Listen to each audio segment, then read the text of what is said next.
No one can take that from you. That's guaranteed in the U.S. Constitution. It's mentioned in the Declaration of Independence, but it's guaranteed in the Constitution. Liberty. Our preamble of the U.S. Constitution talks to you about that very liberty. That means you're free. You know, I've spent time in Bosnia, Bulgaria, Romania, Slovenia, the Soviet Union. I was in Poland right about the time it collapsed. I was in Iraq and Afghanistan. I spent some time in Haiti. I've seen people who haven't been free, and I know what it's like. The liberty that this document gives us is that right, those opportunities for us to be everything that we want our children to be, so that the American dream can be fulfilled as you see it, not as someone else sees it for you. It's about our life. It's about our liberty, and it's about our freedom. Thank you, Frank. Dave, have you read the Constitution? I've read it, and I teach from it at Penn State Harrisburg, at the Boy Scout Merit Badge Counselor Program, as my son's old Scoutmaster. I've explained it to countless people in very simple terms, and that the fundamental genius of the Founding Fathers was this whole concept of sharing powers and dividing powers and making sure that one person doesn't get to have all the say. I spoke to a group of 6th graders on this point a couple of years ago at Eastport Elementary School over in Berks County, and we did a role-playing exercise where half of them were members of the House and half of them were members of the Senate, and then the other person got to play the role, God help her, of Governor Rendell. And at the end of the process, I said, okay, you know, why was this so hard? And the only answer I was really looking for from 6th graders was, well, Founding Fathers were afraid of the king, and they didn't want another one. And this cute little girl looked at me and said, well, that would be the Roger Sherman Compromise of 1789. So if you ever doubt the future of our kids, there is hope out there. Every member of the school board, the teacher, the school superintendent, the principal got a congratulatory letter from me that day. And so yes, it's all about the concept of freedom and authority and sharing power, so that even under this president, the next Congress doesn't have to say yes all the time. If he's right, absolutely agree with him. Don't just disagree with him because he happens to be a Democrat and we're Republicans. But when he's wrong as he was on health care and stimulus and on many of the other issues, don't just go along to get along. That's why I think in many cases a no vote is a much more of a statement than a yes vote. And thank God that our Constitution has given us that right. Thank you, Dave. And Josh, have you read the Constitution? I have indeed, Bill. Yes. I studied constitutional law at Penn State and in Vanderbilt graduate school, and I helped write an amicus brief that my uncle used in oral argument at the U.S. Supreme Court, and I got to sit in on that. That was a lot of fun. At one time, I thought I would be a lawyer, and I didn't have the strength of character like you did, Bill. You wised up fast. Yeah. I never would have made it. I think I would have been a fine lawyer as a terrible law student. I would say that the Declaration of Independence, the Constitution, the Gettysburg Address, these are the most beautiful political documents ever written. And they apply across all religions, all ethnic, linguistic groups, geographies. It is a genius, a stroke of genius that we have the idea that there's a rule of law, one equal set of laws for everybody. But we have gotten far away from the most basic understandings of our Constitution. I just want to read from the First Amendment here and use up my time in a little bit of an educational opportunity. Congress shall make no law respecting the establishment of religion or prohibiting the free exercise thereof.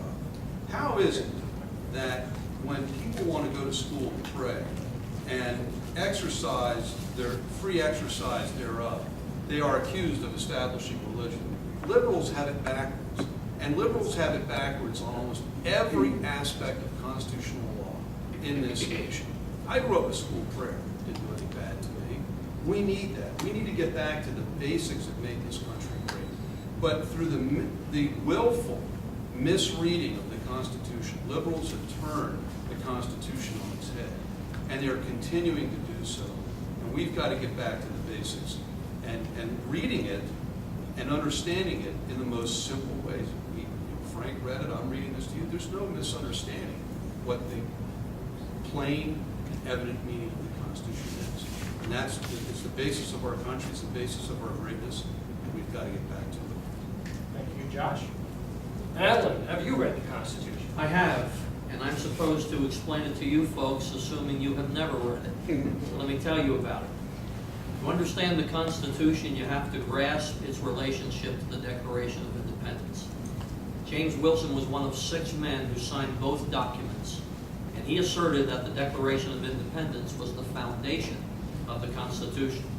The Declaration of Independence set forth basic principles of belief regarding God the Creator, the rights of men as given by God, and the role of government to secure those rights, deriving its power from the people. The Constitution then set forth principles of government that harmonized with and expressed the founders' beliefs. With the consent of the people, a constitutional republic was formed, meaning it was to be a representative form of government, but based on a firm and settled constitution, so we would remain a government of law, not of men. Government was to be kept from getting out of control via established checks and balances. There were the executive, legislative, and judicial branches, which were to balance each other. But there were also individual rights of the citizen that no single branch, nor all the branches, could ever take away.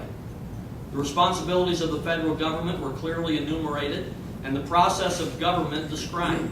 The rights of the states and their relationship to the federal government was stated clearly, establishing limitations on each. To further protect the individual rights of the citizens, the first 10 amendments were passed. Other amendments have been gradually added, though some may be perceived to undermine the founders' original intent, such as the 16th, giving Congress the power to tax income, while others clearly strengthened our nation, such as the 13th, regarding the abolition of slavery. The Constitution was not written for a particular generation. It gives us sound and timeless principles that need to be applied to every generation, but not reinterpreted in the light of current situations. If the document is found wanting, there is a clearly prescribed method for amending it. Only that method, not executive, legislative, or judicial means, should be used. It's a marvelous document. Thank you. Thank you, Alan. Our next question is a follow-up on the Constitution as well. Is there any part of the United States Constitution that you would work to change? Begin with Dave. Bill, just a second, this is the last question. Well, the question is that's the last of the official. We might have one more question. Yeah, so I just wasn't sure, because I didn't know whether we needed to do a summary, just as well. Are we willing to do that last question, time-wise? Sure. Okay, so there'll be a bonus question that they did not know of in advance. It wasn't my idea. We'll start the clock fresh with Dave. A couple of years ago at Penn State Harrisburg, I was asked to speak at a Constitution Day program, and I explained it to the students in this way. I said, you realize if the revolution wouldn't have worked, if the Constitution would not have worked over the years, we'd all be Canadians. Now, I don't know about California and Utah and New Mexico, but certainly I think it's been very, very intriguing to me as a student of history to see how the Constitution has developed. It wasn't a perfect document. It wasn't created by perfect human beings. We've seen darn few of perfect human beings on this planet in